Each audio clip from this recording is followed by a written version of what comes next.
उत्तर प्रदेश के सारनाथ को UNESCO world heritage list में शामिल कर दिया गया है। और इस तरह का भारत में यह 45वां साइट होगा जिसको कि इस सूची में शामिल किया गया है। यूनेस्को द्वारा यह निर्णय साउथ कोरिया के बुसान में 48वें सत्र के आयोजन के दौरान किया गया। आपको पता होगा कि 2024 में भी यूनेस्को वर्ल्ड हेरिटेज कमेटी का 46th सेशन जो है वो भारत में ऑर्गेनाइज किया गया था 21 जुलाई से 31 जुलाई के बीच में। एक्चुअली मानव इतिहास से जुड़े कई सारे ऐसे सांस्कृतिक, प्राकृतिक और अन्य प्रकार के स्थल हैं जो कि दुनिया भर में फैले हुए हैं और काफी महत्वपूर्ण है। कहिए कि असाधारण महत्व के वो साइट हैं। उन्हें एक स्पेशल रिकॉग्निशन देकर अंतर्राष्ट्रीय स्तर पर प्रोटेक्ट किया जाता है, संरक्षित किया जाता है। और यह संरक्षण यूनाइटेड नेशंस की एक ऑर्गन यूनेस्को द्वारा किया जाता है। इसके लिए 16 नवंबर 1972 को यूनेस्को के जनरल कॉन्फ्रेंस में वर्ल्ड हेरिटेज कन्वेंशन को एडॉप्ट किया गया। तारीख याद रखिएगा, 16 नवंबर 1972, 1972। यहाँ पर हमारे लिए याद करने के लिए कई सारे चीज हैं। एक तो यह डिसीजन 25 जुलाई 2026 को किया गया था। कहाँ किया गया था?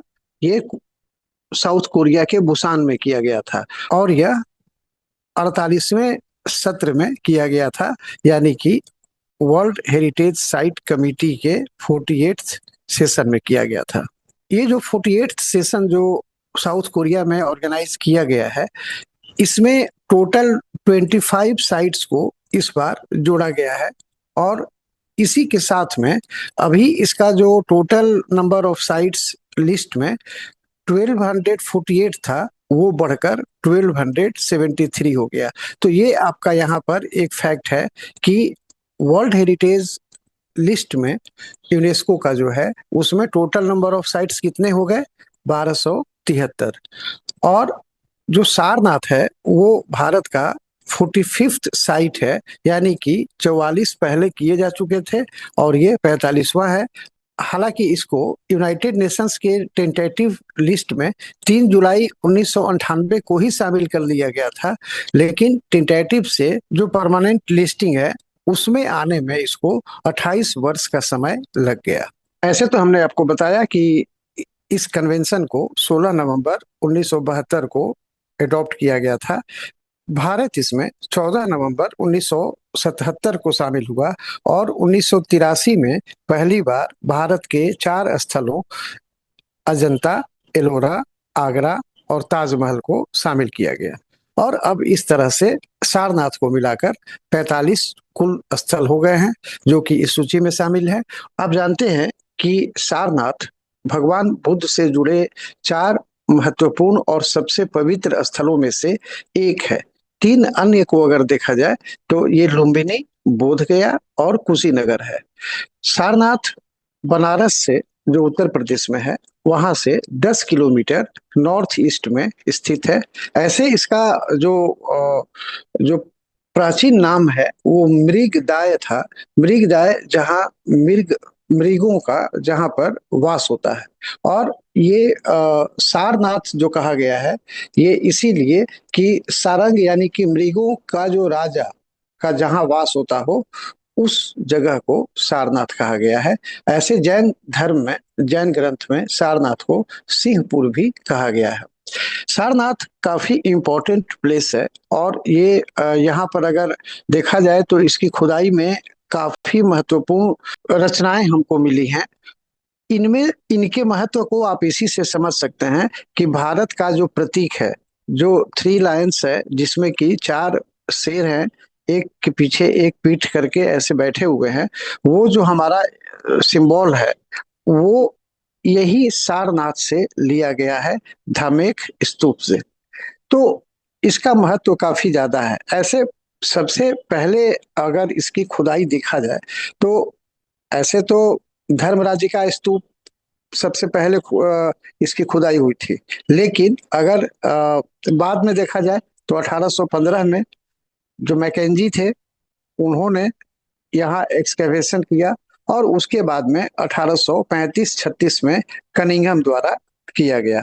कनिंघम ने धामेक स्तूप, चौखंडी स्तूप और इसके अलावा जो मिडाइवल एज में वहाँ कुछ महाविहारास बनाए गए थे, उनकी भी खुदाई करके दुनिया के सामने लाने का काम किया।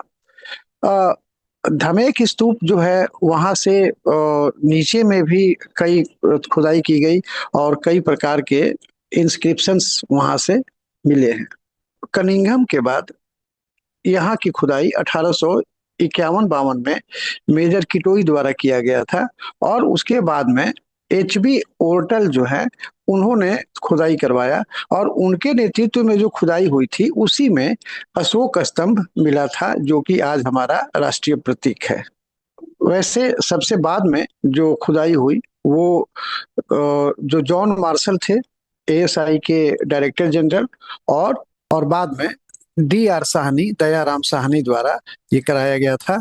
सारनाथ के बारे में आप जानते हैं कि भगवान बुद्ध के जीवन से संबंधित सारनाथ काफी महत्वपूर्ण स्थल है, जो उन्होंने बोध गया में, जिसको कि उरुविला कहा जाता था, वहां से जो उनको ज्ञान की प्राप्ति हुई, उसके बाद वो सीधे सारनाथ गए और सारनाथ में अपने 5 शिष्य जो थे, जिनका नाम कौंडिन्य, भदिया, वाप, महामना और असाजी, तो इन लोगों को उन्होंने पहली बार अपने ज्ञान की बात बताई और इसी को धर्म चक्र प्रवर्तन कहा जाता है।